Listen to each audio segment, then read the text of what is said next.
Hello and good evening. Welcome to another live event here at Northern Pride for LGBTQ History Month. Thanks to our sponsors, Eldon Square, for supporting us in bringing this content to you.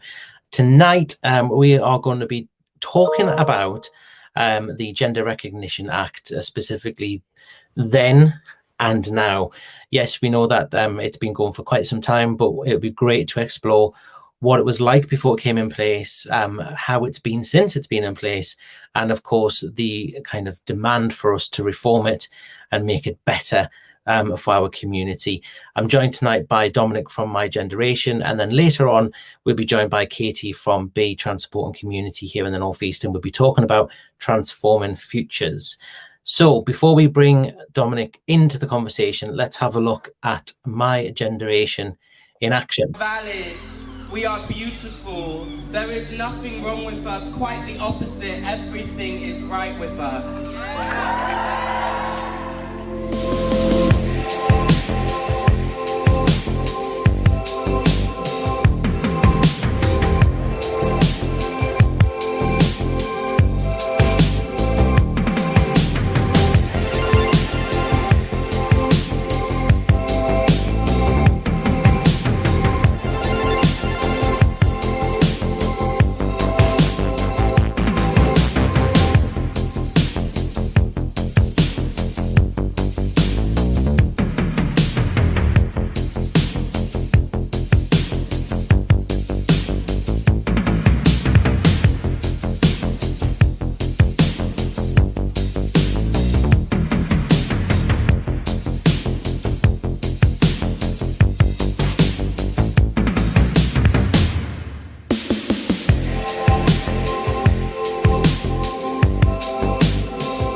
Good evening, Dom.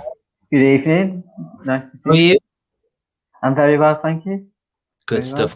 So we've just watched a bit of a trailer there for My Generation. For anybody who's unfamiliar with the organisation, give us a little bit more insight into it. So My Generation is a project that has been designed to share trans-related stories. Some of them are fiction, some of them are non-fiction, but it's about, the fundamental idea is educating people about trans, about everything trans, without in an accessible way for everyone to understand, whether you are trans or not trans. And we do that through lots of different videos. Some are documentaries, which can range from older stories to young children. And also then we also run campaigns like Come Out as Trans for Stonewall, our Stonewall campaign. Brilliant. And it's been going for quite some time now. Yeah, I think since about 2010 from off the top of my head. So it's been quite a long time. And yeah. So your role within My Generation is Income Generation and Partnership Executive. I've had to write that down to make sure I got it right. It's a fancy term for, basically my job is to go out to organizations and help get jobs to spread the words for them. So I might go to a corporate sponsor to get them to sponsor us for whatever project it is. So Ford, for example, are now sponsoring us for one of our newer projects. I didn't get that one. I didn't make that break, but that's the sort of work I do. But it's really important, right? Because you know, these stories need to be heard, they need to be told, like you say, whether that's you know, kind of a non-fiction documentary perspective or a fiction story, to still get the message out there. So you know, work that you do can't be done without the support of partners like that. Yeah. So should we start talking about the GRA? Yep, of course, of course. Well, actually, I suppose before we do that, I think, you know, it is LGBT History Month, so we should almost like go backwards before we go forwards. And one of the key things that we wanted to do as part of the LGBT History Month this year was to have conversations about history being made now, because I think sometimes we spend a lot of time kind of revisiting 10, 20, 30, 40, 50 years ago. And whilst that is incredibly important, it's also important to look at history that's being made right now and make sure that we're having those conversations. And I think the GRA, the Gender Recognition Act, is a perfect example, because whilst it's been going on for quite some time, it's not perfect, and changes need to be had. So, like I say, let's go back before we go forward. Do you want to share your thoughts of what life was like before the GRA came into effect, which was 2004? My thoughts are it was incredibly scary, and it could have some quite damaging results. You didn't necessarily have the protection that you do now. It basically enables you to have a gender recognition certificate, and with this single piece of paper, it can redefine very important legal standings. So it can be from inheritance to marriage to prison, where as serious as where you go to prison. And without that protection, it can be incredibly scary to not really have that outcome that you know you deserve. So having the Gender Recognition Act is vital, I believe, to a trans person's transition and the overall identity. Yeah, so it's kind of it helps validate somebody's true identity, and you know, you've kind of just touched on there with regards to the kind of the GRC, so which is the Gender Recognition Certificate. Do you want? I'm just conscious we might have some viewers tonight who might not be familiar with what is a gender recognition certificate, how do you get one, and what that process looks like. So a gender recognition certificate is essentially another birth certificate, where it means GRC, gender recognition certificate, and you essentially can.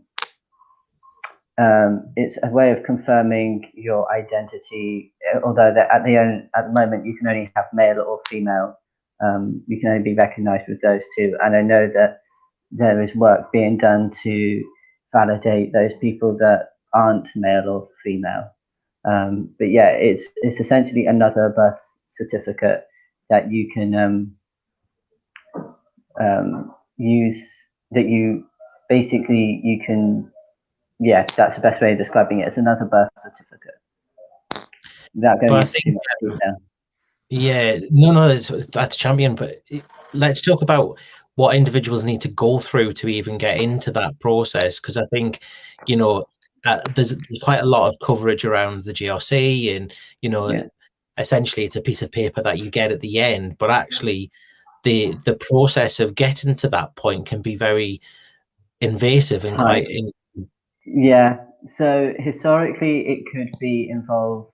You have to have almost 2 years worth of evidence that you have been living in the gender of that you are going towards. So that would include a changing of name, bank statements, or proof that you have done your transition, essentially. And you fill out an application. The application's quite expensive, and you need a solicitor for it. But I think it's expensive. And then the outcome there was a point where you did have to have an interview as well. I'm not necessarily sure that's the case anymore. And sometimes if you haven't got the right if you've not got the right evidence, you can be rejected for your gender recognition certificate, which I feel is quite unfair, because you are the best judge of your own identity, I believe. Yeah, and I think that's almost like what the process seems like, isn't it? You go through this quite intense, long, yearly kind of, it's a long process to go through. But for somebody to say, yes, you are right, you do belong to be part of that gender. But you've touched on it before, that it still only allows individuals to be identified as either male or female, and doesn't help our non-binary community. Yeah. What do you like? How do you think that has an impact on the non-binary or gender diverse community? I think it creates a level of exclusivity and elitism, which I don't believe is fair. We're a community that is designed to be equal and fair and honest, and that's just not in the LGBT community alone. That's just our whole society. But it feels like it's still excluding particular people quite and where other nationalities and other nations are actually recognizing this non-binary people, it doesn't make sense to me why we wouldn't be doing the same. No, exactly. So I think that's probably a good point for us to bring in the Gender Recognition Act reform, which kind of started around about 2018. Yeah, I think so. So do you want to just share with us kind of what that reform was brought in to do? It was due to, it was in recognition to the fact that the process of the gender recognition certificate is quite challenging to go through, and it was a way to look at that and consider maybe there should be a quicker, more efficient way of recognizing these beings that is a little less invasive, which takes us to now, where the outcome was last year. There wasn't as many amendments as hoped for, and the outcome was, in my opinion, wasn't as good as it probably could have been in comparison. It could have been as easy as in my opinion, it could have been as easy as filling out your passport forms, but it hasn't, unfortunately. Yeah, so let's see if I've got my numbers right, because when the reform finished, there was over 100,000 people took part in this consultation that the government ran. Now, it was around about 7,000 of those individuals who took part in the reform actually identified as a member of the trans community. So it kind of goes to show that the amount of people that took part, and I took part in it, I filled it in, and it wasn't quick and easy. It wasn't a tick box exercise. There was, you had to put some time into it, and there was a lot of work done by organizations like B, who Katie represents, who we'll be speaking to in a bit. There's a lot done from those organizations across the Northeast to try and support individuals in filling it in, because it wasn't even done in a way that it was straightforward to complete it. It was almost purposely done to try and deflect people from filling it in, but there was 100,000 people that took part, and like you touched on there was a few recommendations that the government have made on the back of it. One is to reduce the fee. You mentioned the fee before. It's £140 to go through the process, but they're going to reduce it to nominal. Now, what does that actually mean? Yeah, I'm not sure. And I think what isn't recognized, and you touched on it there, is that actually there is an element of elitism with a fee being associated to it, because you know, £140 could be quite a lot of money to individuals, individuals who are on low incomes, zero income, especially at the moment due to the pandemic. I think what was interesting to see come out was there was a recommendation to bring 3 new gender clinics into the England and Wales. How important do you think it is that we increase those number of clinics? I think that's vital. I think it's. I think there has been a surge in referrals, which isn't a problem. I think the problem is we've not been able to just support the mass of trans people feeling confident enough to come out, and having 3 extra clinics will make hopefully a difference. I don't know if it'll make I don't know if it'll make time shorter, because I know waiting times are incredibly long, so there will be a slight reduction. However, I don't know if 3 is enough, maybe 5, but 3 is a good step in the right direction. So I don't think the fight's over, is it, for the reform of the Gender Recognition Act? Sorry. What do you think so I'm a trans ally, and I do my best and make sure that I speak on behalf of trans people and speak up for them, especially when they're not in a room and things like that. But we're seeing a lot at the moment of transphobic, more so in the digital space. Twitter is rife. What would you say to somebody who is a trans ally like myself? What would you be saying to them that they need to do to support trans people right now? If you had a great term, what was that term you used when we were? Oh, it's gone out of my head. We talked about this before, isn't it? Yeah. It was a bystander, but a silent bystander, where essentially, just because a trans person isn't in the room, doesn't mean you can let things go by. So if you hear some form of transphobic language being used, or somebody being either like dead named or the wrong pronouns being used, you shouldn't be silent. You should speak up and have that conversation. Just because that individual is in the room doesn't mean it's right that those kind of conversations are allowed to just float by.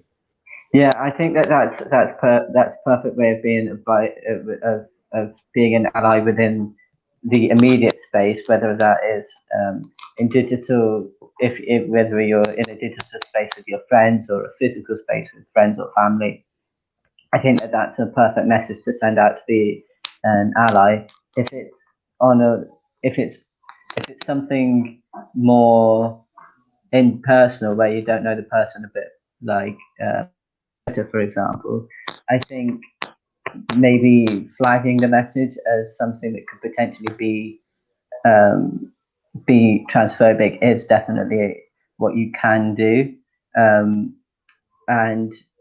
But I understand that, and you need to be sure that it is hate-related speech, though, or explicitly trans-related speech, because I know that some people would argue that infringes on their freedom of speech. So it's a very fine balancing act, and so I would suggest making sure that it's explicitly transphobic when you block it. Otherwise, unless the person is willing to, some people might be transphobic because they're ignorant, and it's gauging whether or not this person is open for a discussion or even a debate, so both sides can better understand where the other people are coming from in the end. I think that's important. I don't think just shutting it off, maybe leaving it open for education, is significant in some spaces, but you'd have to gauge that particular area or that particular person to make that judgment. Otherwise, flag it. Perfect. And I think education is quite key, isn't it? And I suppose that's almost at the foundation of My Generation, isn't it? That's kind of one of your key missions, really, isn't it? Yeah, we want to make sure that everyone is educated, regardless of their identity. Everyone deserves the education, but it's what you do with the education that's ultimately up to you. So what's next for My Generation then? So we've got one. We're growing quite rapidly at the moment. So we're after lockdown. We're looking to film our film called Inverness or Bust, which is a documentary based around trans people that made a very special trip all the way to Inverness, I believe, to see the one trans doctor in the 1970s. But they're also going to make, in the documentary we're doing now, that we're also looking to have young trans people go on the journey with the original trans group and to share their stories and their experiences together. So it's due to be more of a time capsule and sharing of stories of what would you say to your younger self. So that's a project we're looking forward to. It sounds brilliant. There's a you're gonna have to forgive me or correct me because I've forgotten the title of the video. But I know from My Generation, there's a beautiful video where a young trans person speaks to an older trans person. Yeah, Poppy and Josie, yeah. That's it. You see, yeah. It's beautiful to watch. Anybody tuning in right now, please head over to My Generation on YouTube. I'll put the link on screen right now. Look for that video. It's beautifully heartwarming to hear two people of kind of polar opposite generation essentially talk to one another about what life's like and what, how it's changed and things. So thank you for sharing. What I'll do now is let's bring Katie into the conversation. Hi, Katie. Hello. Hi. Hi, are you well? I'm well, yes. How are you? Very, very well, thank you. Let's talk about Transforming Futures then. Yeah, absolutely. Yeah. What is it? Well, Transforming Futures is a partnership. And when I say groundbreaking, it really is groundbreaking because it's pulling together not only some of the biggest organisations within the trans sort of ecosphere, but also geographically the right organisations as well. So it includes Be North, Clinic U, Gallup, Gendered Intelligence, Gender Identity Research and Education Society, or GIRES. It's the LGBT Consortium. It is Mermaids and Sparkle and Stonewall and Stag. So those organisations are sort of known. They've got really big names. They're out there. But why are we doing this, and how did we end up together? So essentially, the Transforming Futures Partnership was a 5-year project, which is thankfully and wonderfully funded by the National Lottery Community Fund. And it's about, firstly, improving outcomes for trans people through both healthcare and criminal justice system.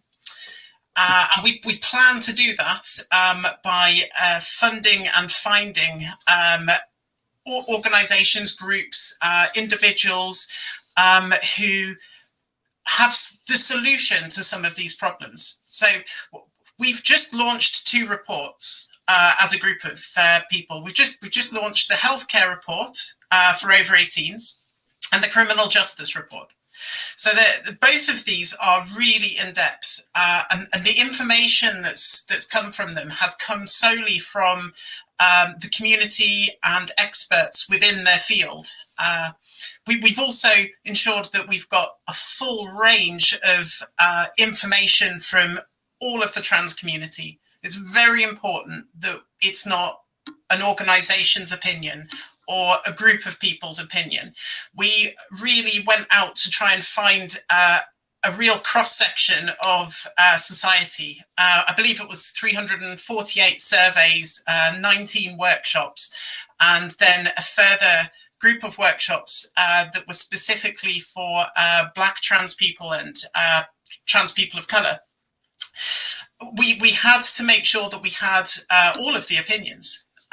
We then, from those workshops, asked them to deliver some of the possible solutions that came out from the issues that were raised within, say, the healthcare report. And some of the information from that, these are not policy recommendations. These are not, this is what we're going to do as a partnership. The idea is now to open up a discussion, is to take this information that we've gathered and let people know as much as we can about what the community needs and some of the possible solutions to it. And then the answers to those questions, they're out there. The solutions are with people right now, and it will take a real cross-section of the trans sort of ecosphere, all of the different organizations who have specialist subjects like, for instance, Stonewall, for instance, Mermaids and Sparkle. These are all organizations which have a different background and a different specialism. And when we work together, when we come together, something really beautiful happens. We come together, and our experience across multiple levels, and all the information from that community of what the community actually needs, and the solutions to some of those as well, we have the ability to now do something about it. And not by the big organizations, but by actually letting the community solve the problems and deliver the solutions in the long run. So this partnership is huge, and I really do ask people to go find those reports on the Transforming Futures Partnership website. Both the healthcare and the criminal justice report are there. Some of the information from the criminal justice report was of personal interest to me, and I had never dreamt of some of the solutions which people had come up with to the biggest issues that trans people and trans people of colour, of course, face in our country. So this partnership isn't about our organisations. It's about trans people as an entire community, and actually moving forward some of the issues that we face and actually try and solve them. And that's what we're doing. And that's why it's a groundbreaking project, because never before have we actually come together in such unity to ensure that the future is better and the outcomes are better for trans people. So, yes, yeah. No, amazing. I've been on the website and had a bit of a poke around and see what's on there, and I think we mentioned at the beginning, this is LGBT History Month, and we're very keen to talk about history being made now, and that's very much what's going on with this project. I'm really interested to know a little bit more around, there was 2 reports have been produced so far, one on healthcare, which I think kind of naturally mirrors some of the conversation that we've just been having with Dominic there around access to services, making sure that you can get the right healthcare professionals to support you, etc. But the criminal justice one, I think you've just touched on it there a little bit, but that is vital, isn't it, at the moment? And it's incredibly important for individuals who find themselves in that system who identify as trans. You see, it's not just about what we perceive as the issues, and it's very difficult as someone like myself who's not been within the criminal justice system, but I have had people who have. What we've managed to do is extract some of that information and found what the real issues are with it, whether that's engaging with police, whether that's which obviously trans communities have a very poor historical relationship with the police, and really nothing much has moved forwards with it. And then on the other side of the spectrum, we have information coming forward about abolition, about potential abolition of the prison service, or at least, on the finer scale, perhaps non-punitive sentencing for things like hate crime, and that there is probably other alternatives out there which actually are better for not only the trans people and for the people that, we'll say, commit the crime. So we're looking at not only pushing it back against the the structures that are in place, but also finding alternatives and just moving forward from that. There is a much bigger perspective of options that are available. But as a trans community, we tend to get siloed into this one single way of thinking, where we're having to fight back against the structures that exist without then standing back and taking time to consider alternatives that actually are better for everybody and specifically will allow trans people to move on and maybe heal a little bit from the traumas of the past as well. So that is the big goal, and criminal justice is obviously one of the hearts of that. You know, whether it be within the prison service, whether it and the requirements and needs of trans people within that section, whether it be the courts and some of the poor sentencing which we've seen over the last few years of trans people because of preconceptions or misconceptions. And of course, some of the actual actions of police themselves and how we're arrested, how we're treated, how information is recorded. A lot of that needs reform, but it's not always a direct approach that's required. Sometimes it's just, well, what else can we do to move forward and actually solve some of these problems rather than fighting back against these structures which are in place. Those are the questions that we're answering, and but we're not solving them. The community will solve them. We are helping fund and find and build those future organisations and perhaps some of the smaller names that are out there and the smaller groups that are out there to come forward and work with the partnership and the individual partners who are all open to building their own partnerships and circles to try and deliver within our own sort of specialist area. So as B, we are one of the personal empowerment type organisations who we look after people's welfare. We also help the smaller groups that are out there, and we work with a lot of institutions, whether that be local NHS and the police commission. We work with larger LGBT organisations as well, and a lot of the smaller, perhaps trans youth organisations that are local. So we have a large perspective of work, but where we fall flat is we're not particularly good at the things that Stonewall do and the things that mermaids do. So working together, we actually have a much wider perspective of things that we can do. And so when of our local groups needs help, we have those partnerships in place to actually find and help them, whether that be finding a space for a group to work in, or finding funding for a new project that's going to help deliver on some of these solutions. It's exciting. It's really exciting, and there's so much in these reports that we can all take away and digest and learn from. Because it's coming from the heart. It's actually coming from trans people themselves across all of the community, and that's the most important part. Is it's not an organisation's understanding of what's happening. It's the real issues and helping provide those solutions as well from the grassroots community level.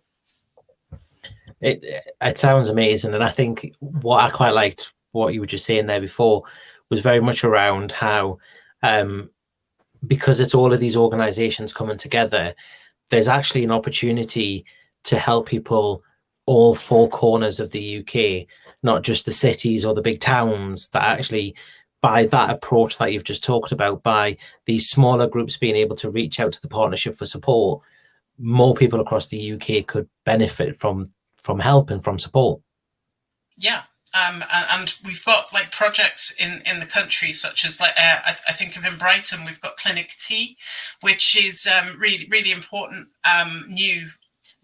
reasonably new healthcare centre for trans people in Brighton. But what we don't have in the north is we don't have outreach for any of those sort of services. So we've got a really key partner there, which is CliniQ, and they have a lot of experience in that type of area. So if those opportunities came up to fund research into those areas in the north from another group, from a smaller party, then that's an opportunity which we would now be able to help with. And we know about it because that's our sort of area. So we can ensure that they're actually going to get that help.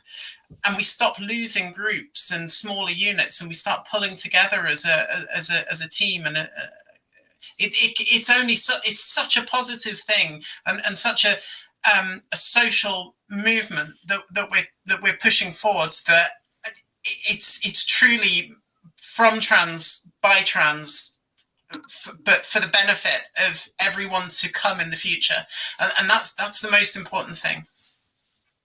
Honestly, it sounds absolutely amazing, and I'm looking forward to watching it and being involved. We're here, so if there's anything that we can do, please do give us a shout. Now let's talk about B quickly. Let's get into some detail. What's going on? Obviously, you have your drop-in sessions and things like that, but the pandemic's obviously impacted the work that you can do. So how's things going where that's concerned? Yeah, absolutely. I mean, pre-pandemic, we were having we were growing in so many ways, and unfortunately, the pandemic has had a real adverse effect in our northern community for trans people, because we're so isolated from one another, and although we have a strong community here in the heart of sort of Newcastle and some of the bigger towns and cities, we are so spread out across the north that we tends to not be able to glue together. So B is doing really well. We are unfortunately still online. However, we are planning to get back into our physical spaces soon. We do have some sort of development work to do on that, because when we meet as people, the closeness, the social aspect of it is the bit that's destroyed right now, and that's really hard to replicate, either through an online setting or at least socially distanced in a large area. So we are struggling a little bit with that, and I think the community is suffering as much as as